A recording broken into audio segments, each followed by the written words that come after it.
लक्ष्मी दास Jamda block block कृषि अधिकारी।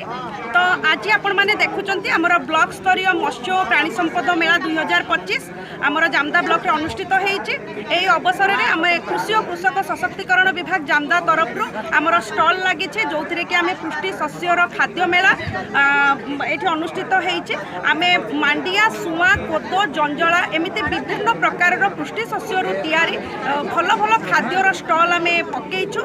आमर मुख्य लक्ष्य कि एटा आम समाज रे आमर समस्त लोक माने किपरि याको खाद्य भाव में व्यवहार करें आउ एथिरे लोक मानक रेशन कार्ड रे मध्य मांडिया दिया जाउछि किंतु से माने ताको व्यवहार करि पारु माने करिवार किपरि व्यवहार करिवे जानि पारु नाहंती। तेणु एथिरा विभिन्न प्रकार आइटम तैयारी करा जाइछि जेमिति कि मांडियार चकुली एंडुरी पिठा इडली बरा आलुचप सिंगड़ा जिलापी गजा मांडियार सूप गुपचुप एपरी विभिन्न प्रकार माने बरा पकड़ी विभिन्न प्रकार खाद्य तैयारी करा जाउछि। मांडिया सुआ कोदो जंजला एथिरे अधिक परिमाण रे आयरन कैल्शियम फाइबर मैग्नेशियम रहुछि जोटा कि भात एवं रुटी ठारू अधिक सार माने अधिक खाद्य सार बा पोषक तत्व रहिछि।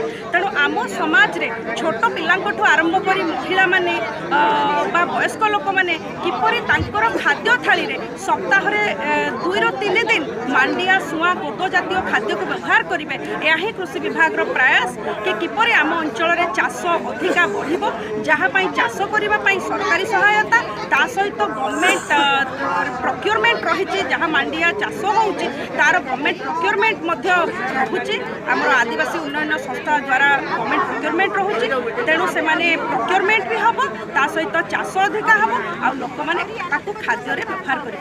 यहाँ ही आमर मुख्य लक्ष्य।